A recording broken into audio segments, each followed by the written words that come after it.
1539 karo diena Ukrainoje ir esu Kijeve. Štai tokioje vietoje, galima, nežinau kaip taip vadinasi, bet turbūt pavadinčiau herojų kažkokia alėja. Deja, visi herojai, kurie čia yra pavaizduoti, yra mirę ir jų atminimui sudėtos nuotraukos ir vėliavos. Tai yra miesto centras, nepriklausomybės aikštė, vadinamas Maidanu. Matau ir lietuvius kelis, net 3. Tai vėliavos Lietuvos. Štai ten matosi Tumas, po to Linas ir Tomas Valentėla. Taip pat dar yra, pasakė, net nemačiau, 4. lietuvis Mantas Kvedaravičius. Gimė 76 metais. Jaunas vyras, galima sakyti. Paskutinį kartą Kijeve buvau prieš karą, daugiau kaip 5 metai atgal. Ir štai aš dabar vėl čia. Ir situacija šiandien visiškai kitokia, nei kada buvau aną sykį. Laisvės statula. Ir jinai tikrai simbolizuoja tą tikrą laisvę, nes tokia kova, kokią patiria ukrainiečiai už savo laisvę, tai sunkiai palyginama yra. Taip pat Kijeve yra ir kapinės, kur labai didelis kiekis šių karių yra palaidoti. Daug yra vietų Ukrainoje, kur masinės tokios karių kapinės. Ir pačiame Kijeve yra, jeigu turėsiu laiko, aš nuvyksiu. Taip pat, kada važiavau traukiniu iš Kišiniovo į Kijevą, ir traukinys pravažiuodavo nedidelius miestelius, kaimus, kaip kuriuose matydavosi kapinės ir būdavo begalė vėliavų tose kapinėse. Tai panašiai kaip čia, vėliavos ir nuotraukos, taip ir tuose miesteliuose matydavau visur žūtys ir visur labai didelės žūtys, labai daug žuvusių vyrų yra Ukrainos. Šioje vietoje yra Maidano aikštė ir aš esu joje buvęs anksčiau, dar prieš karą. Ir tada jau man darė didelį įspūdį, kokia stipri iškovota yra laisvė ir kaip jinai vertinama. Daug visokiausių yra fotografijų susijusių su Maidanu, kada kovojo ukrainiečiai, kad turėtų savo šalyje laisvę 14 metais. Dabar 26 metai ir jie vis dar kovoja. Yra paliktos štai tokios karinės kliūtys, kada pačioje pradžioje rusai bandė veržtis jau į Kijevą. Tai štai šie tokie trukdžiai, kad negalėtų tankai pravažiuoti, kad negalėtų karinė technika. Nežinau, ar jie buvo panaudoti, bet jie neišmesti, nesupjaustyti ir palikti kaip prisiminimas. Ir šie betoniniai luitai taip pat buvo pastatyti ant kelių, kad negalėtų pravažiuoti rusų karinė technika. Nepriklausomybės aikštėje yra tiltas toks ir prikabinta vėliavų ant šio tilto turėklų. Taip pat yra ir Lietuvos vėliava. Tos vėliavos, tos šalys, kurios remia Ukrainą. Kiek daug jaunų vyrų, iki pat apačios įstatytos šios nuotraukos. 25 metų, 38 metai, 18 metų. Gyvenimas kai kam tik prasidėjo ir pasibaigė kovose už laisvę.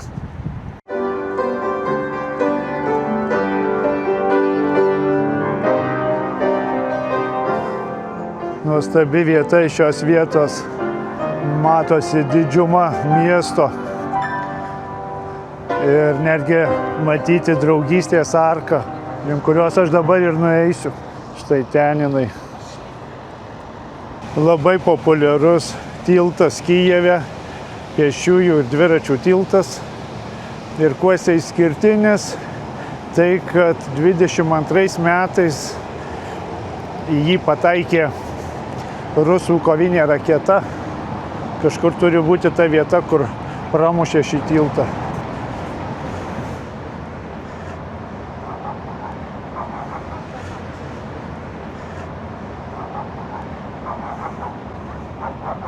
yra netgi stiklas ir jeigu nori šiek tiek patirti baimės, gali pavaikščioti ir apačioje kelias. Šis tiltas jungiasi su Draugystės arka, štai ten Draugystės arka. Šiek tiek pavaikščiosiu, pereisiu pačiu žymiausiu Kijevo miesto tiltu. Nežinau, kur ta vieta, kur buvo pataikiusi raketa. Ir štai arka, Draugystės tautų arka. Ir ši Draugystės arka tikrai įspūdinga, labai didelė.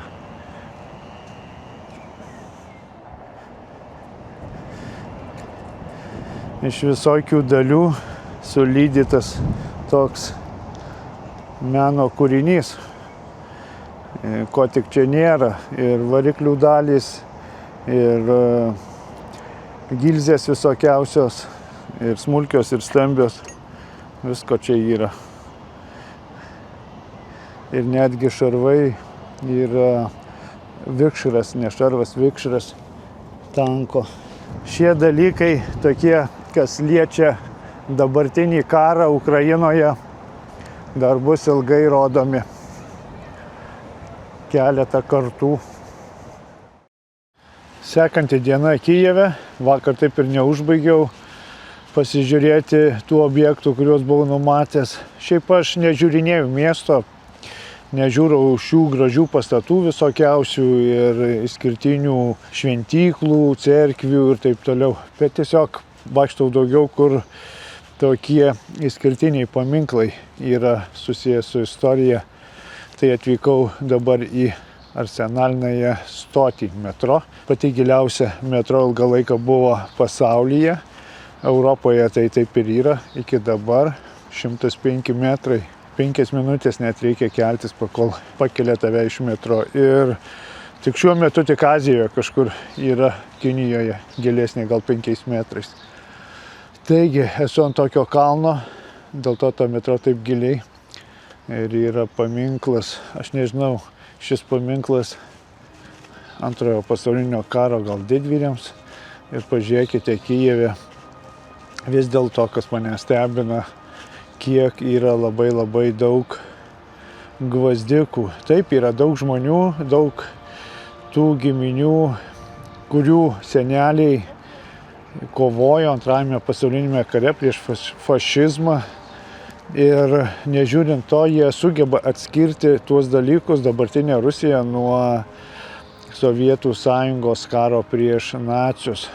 Toks paminklas yra aukštas stulpas, obeliskas ir labai daug gvazdikų, dega amžinoji ugnis.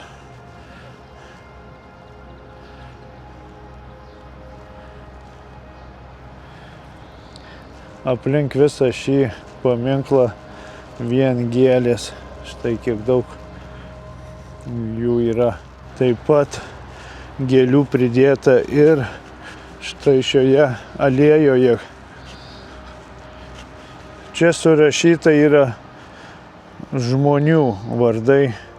Gal kas žuvę už Kijevo išlaisvinimą, nes visur 43 metai, o Kijevas buvo išlaisvintas 43, nors čia va ir 45 metai. Tai va štai tokia va yra vieta Kijeve. Ir ši vieta yra šalia kitos vietos, kas nelabai derinasi, nes būtent dėl šios vietos, dėl Sovietų Sąjungos ir atsirado ta kita vieta, prie kurios aš dabar prieisiu. Jums ją parodysiu ir papasakosiu labai baisią istoriją, kuri nutiko Ukrainoje dėl šios vietos, dėl Sovietų Sąjungos veiksmų.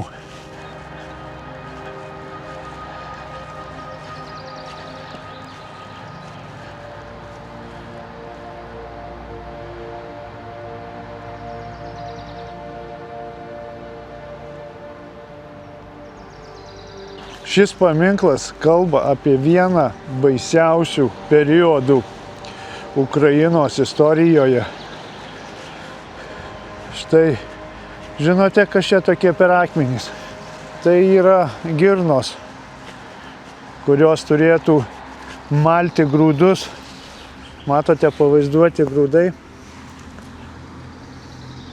Ir viduryje stovi labai liekna išbadėjusi mergaitė.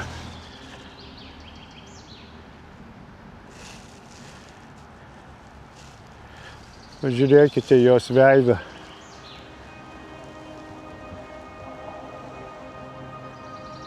Rankose ar savo rankutėse laiko kelias varpas grūdų,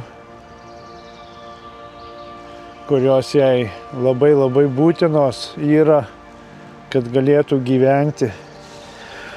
Ir šis paminklas yra apie didelį badą ištikusį Ukrainoje dėl Sovietų Sąjungos veiksmų, kuris vyko 32-33 metais. Mirė milijonai žmonių, mirė daugybė vaikų. Tai buvo stalinizmo politika. Iš žmonių buvo atimama viskas. Atimdavo netgi pasėlius. Netgi maistą nuo stalo paimdavo, jeigu rasdavo. Ištisi kaimai atsirasdavo juodojoje lentoje, darydavo sąrašus kaimų. Tie kaimai tada būdavo apsupami specialiųjų būrių ir žmonės negalėdavo iš jų išeiti. Tu tiesiog negalėjai pasakyti, nu čia nėra maisto, aš tiesiog išeisiu ir eisiu į miestą ir mieste vis tiek kažką susirasiu. Ne, tavęs niekas neišleisdavo. Ir viduje būdamas tame kaime, tu neturėjai iš kur paimti maisto. Buvo specialiai vykdomas genocidas ukrainiečių. Specialiai tai buvo daroma. Nebuvo žmonėms leidžiama, nebuvo sukurtos jokios sąlygos žmonėms, kad jie kaip nors galėtų prasimanyti maisto, kad nemirtų iš bado. Mirė apie 10 milijonų ukrainiečių per šį laikotarpį nuo 32 iki 33 metų birželio mėnesio. Taip kaip žydų naikinimas yra holokaustas, taip ukrainiečių naikinimas badu yra holodomoras. Sovietų Sąjungos užsienio reikalų komisaras Litvinovas yra pasakęs, kad maistas yra galingas ginklas. Ir būtent tą galingą ginklą Stalinas ir išbandė ant ukrainiečių. Dar Leninas turėjo viziją, kad Ukraina su savo juodžemiu ir išvystyta ekonominė sistema taps ištekliumi, turėjusi maitinti Sovietų Sąjungos imperiją. Paprastas valstietis gerai suprato, kad jei jis pats savo sunkiu darbu galėjo išmaitinti savo šeimą, o valstybė to negalėjo padaryti, tai yra už jo darbą valstybei, jis negalėjo išmaitinti savo šeimos. Jis nenorėjo tokios valstybės. Jo nuomonė tiesiog atiduoti savo ūkį ir savo darbo produktyvumą kolūkiui, tai buvo beprotybės apraiška. Po pirmųjų priverstinės smurtinės kolektyvizacijos bangų valstiečiai masiškai paliko kolūkius. Tada iš valstiečių atėmė įrangą, gyvulius ir grūdus. Vietos sukilimai ir sabotažas išplito visoje Ukrainoje. Už kolūkio turto vagystę buvo baudžiama sušaudymu. Žmonėms buvo draudžiama rinkti laukų pasėlių atliekas. Tuo metu saugumo būriai kaimuose vaikščiodavo iš namų į namus, atimdami iš gyventojų visus grūdus. Josifas Stalinas turėjo tikslą – sunaikinti ukrainiečius kaip civilizacinį reiškinį, kad Ukrainos žmonės niekada nebeturėtų galimybės reikalauti savo nepriklausomo vaidmens istorijoje. Sovietų vadovybė buvo pasirengusi stebėti lėtą ir skausmingą milijonų žmonių mirtį. Sovietų valdžia sąmoningai naikino ukrainiečių tautą. Ir po viso to Stalinas pareiškė – gyventi tapo geriau, gyventi tapo linksmiau. Tai taip yra ciniška. Жить стало лучше, товарищи. Жить стало веселее. Когда веселее живется, работа спорится. Štai tokia trumpa istorija apie ukrainiečių tautos naikinimą badu. Nieko nėra baisiau kaip mirti iš bado. Kada tu miršti nuo kulkos, tai tiesiog viskas vyksta staigiai. Kada miršti iš bado, tai lėta, skausminga mirtis. Štai va tokia Sovietų sąjunga buvo Ukrainos tautai. Ne kainai geresnė buvo ir Lietuvos tautai. Einu link didžiausio paminklo Europoje, motina Ukraina, ir nepriėjus jo, štai dar pamačiau karinės technikos, kuri kažkada priklausė rusam. Tankas T-64B. Pažiūrėkit, viskas išdeginta. Koks įdomus baltas metalas, čia gal įsilydęs, gali būti koks magnis.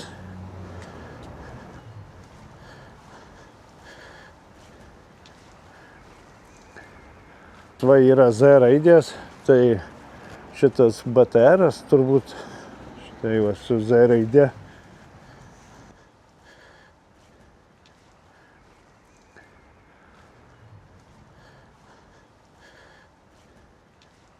Be ratų jau, aišku, sudegusios padangos, viskas išdegė kartu su rusais. O toks yra tokia šarvuota mašina, surūdijusi jau, dažai net sudegė. Na ir čia va kažkokia technika.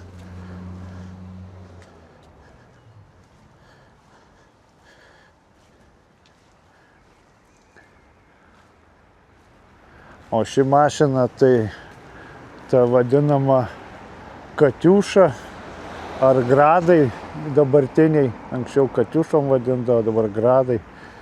Padangos taip pat jau supjaustytos, sutrūkinėjusios.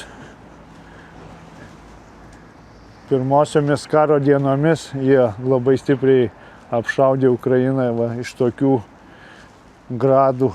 Taip, rašo, kad BM-21 Grad. Štai dar va tokis kaip tankas, nežinau tiksliai, kas čia yra, kokia per mašina. BMD. Štai taip būna tie, kas važiavo su šitais šarvuočiais į Ukrainą, jų gyvenimas tuo ir pasibaigė. Šios mašinos greičiausiai ar Bučoje, ar netoli Kijevo paimtos pačioje pradžioje karo. Dar netgi su tokiu optimizmu vyko rusai į Ukrainą, na Kijev. Daugiau Kijevo jie nebepamatys. Yra karinės technikos ir ukrainiečių. Policijos mašina, BMW, štai kokia mašina pavadinimu Godzilla. Ir įvairios technikos tokios yra. Kaip stipriai buvo apsišarvavę.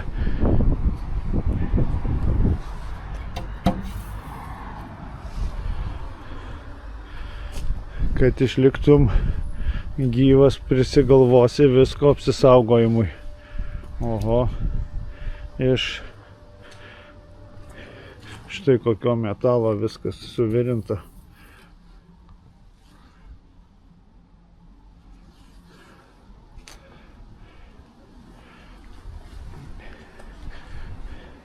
Įvairios technikos yra ir kaip kuriuose vietose ukrainiečių karinė technika, kuri jau atkovojo savo. Kitose vietose yra rusų.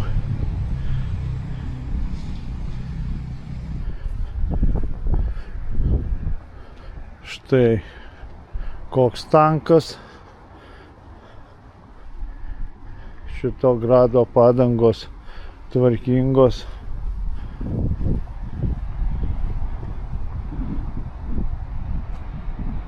Na ir kitos technikos yra. Taip pat lėktuvo nuolaužos.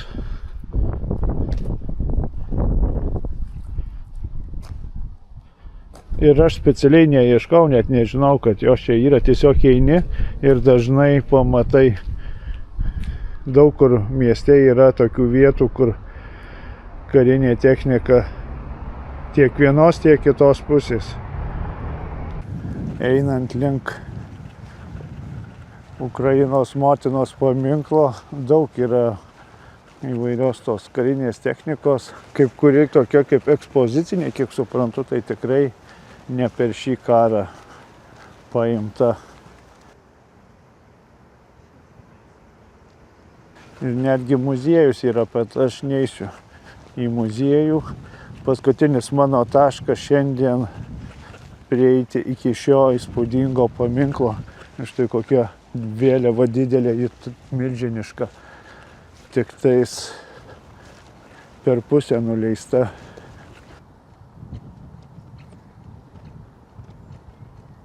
Kam įdomu karo tematika, tai muziejus karinis su šiuolaikiniais ginklais.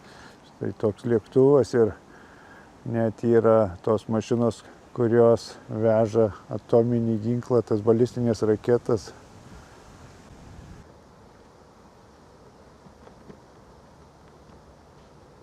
Priėjau paminklą, įspūdingosiai dydžio, milžiniškas, 102 metrai aukščio. Šis paminklas pastatytas, užbaigtas 1981 metais ir tuo metu, kur laiko skyda, buvo Sovietų Sąjungos herbas.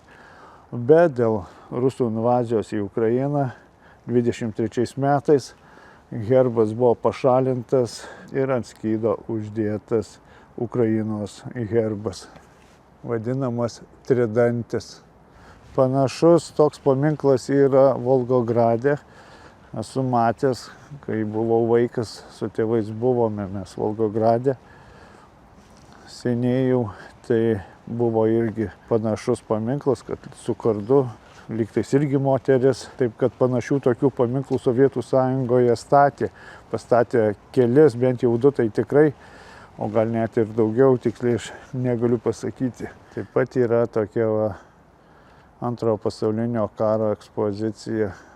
Čia turėtų būti fontanas veikiantis. Ant šios mašinos Lietuvos herbas istorinis Polk Kalinauskaja. Šios mašinos yra buvusios ukrainiečių.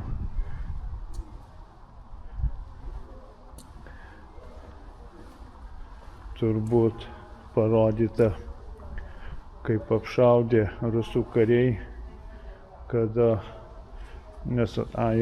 blokpost, poste jos turėjo būti. Kažkas dar nupiešė tokias nesąmonės. Ir greitosios pagalbos automobilis irgi ukrainiečių. Sušaudytas visas.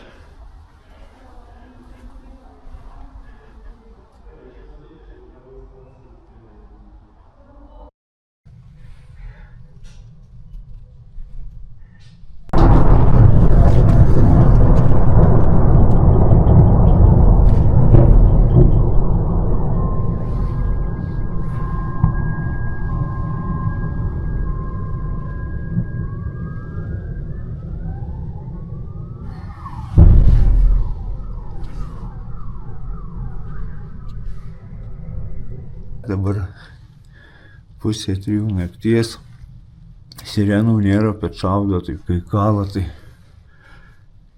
kažkas sproginėja.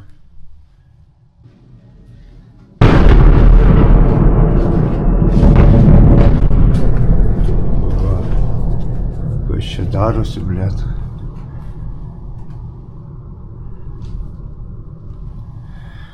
Neaišku, kas čia sproginėja.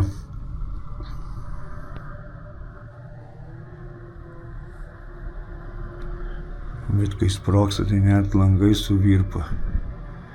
Bet nėra šitų sirenų, kad atskrenda kažkas. Tiesiog sprogsta ir viskas, visai šalia kažkur.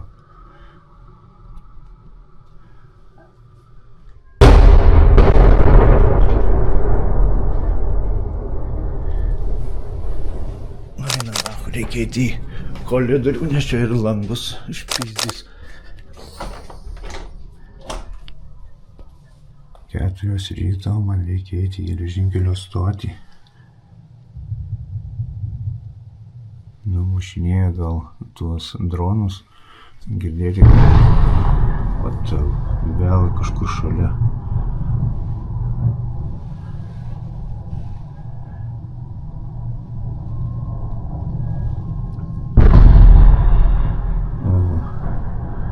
Štai su tokia realybė Ukrainos žmonės kiekvieną dieną gyvena. Aš tai šiandien išvažiuoju iš čia. Pranešimas yra, kad reiktų iš tikrųjų slėptis į saugyklą. Bet aš nežinau nei kur čia eiti. Šiaip į metro galima nuo 3 valandos nakties. O šitam viešbutyje tai čia nėra jokios saugyklos. 2:30, kai pradėjau, gal pradėjau anksčiau, bet 2:30 mane didelis sprogimas pažadino. Ir netgi tokia balta šviesa, visai kažkur netoli, buvo didelis sprogimas. Viskas suvirpėjo, vos iš lovos neiškritau. Tokia banga, pas mane langas atidarytas, tai langai virpėjo net.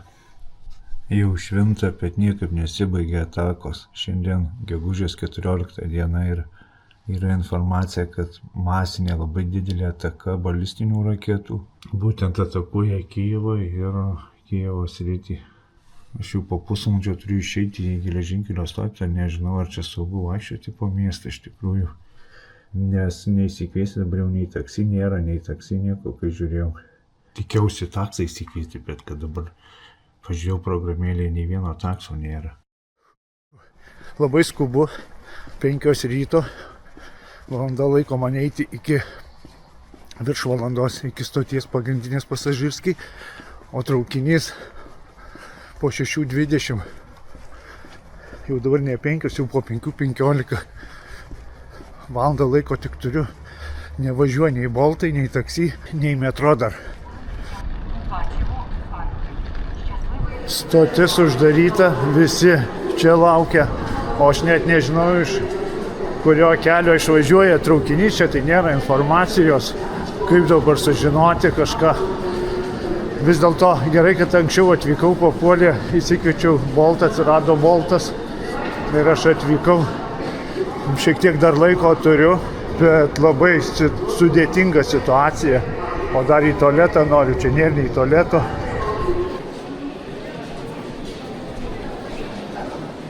Situacija tokia, stotis uždaryta, visi tik tais požemiuose gali būti stoties, ten nėra informacijos lentų jokių ir nežinai, iš kurio kelio tavo traukinys išvažiuos, tai išėjau čia į paviršių, šiek tiek geriau girdėti tą informaciją, kalba tik ukrainietiškai, tai reikia šiek tiek susigaudyti, ką sako, liko 20 minučių, turėtų tuoj paskelbti ir mano traukinį. Tai susiradau tualetą, nemokamai visus leidžia, nes tokia situacija tai labai stipriai atakavo Kijevą šią naktį.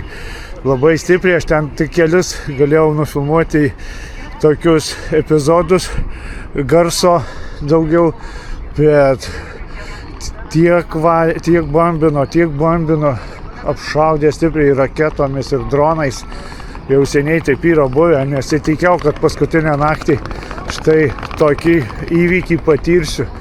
Dabar laukiu greičiau papulti į traukinį ir važiuoti į Rumuniją. Taip kad situacija tokia, nesitikėjau, visas 3 paras praleidau gana ramiai, nors kiekvieną naktį buvo sirenos ir dienom sirenų būdavo, bet ši naktis tai buvo kažkas tokio, ką patyriau, tokio tikro, kas yra iš tikrųjų tas karas, net drebėjo ir balsas, ir rankos drebėjo, ir vienu žodžiu burna džiuvo, kada tie buvo šaudimai, nežinojo, ar čia tuoj pataikys į tavo namą ar šalia kažkur, nes net jausdavosi sprogimo bangos, kada į langą pataikydavo. Nukreipė per kitą stotį, šalia yra stotis, kuri regioninė tokia, tai nežinau, gal ten bus traukinys sustojęs. Primiskį vokzal, bet aš nesupratau, kur tas traukinys stovės, kurio ten vietoj. Labai neaiškiai kalba.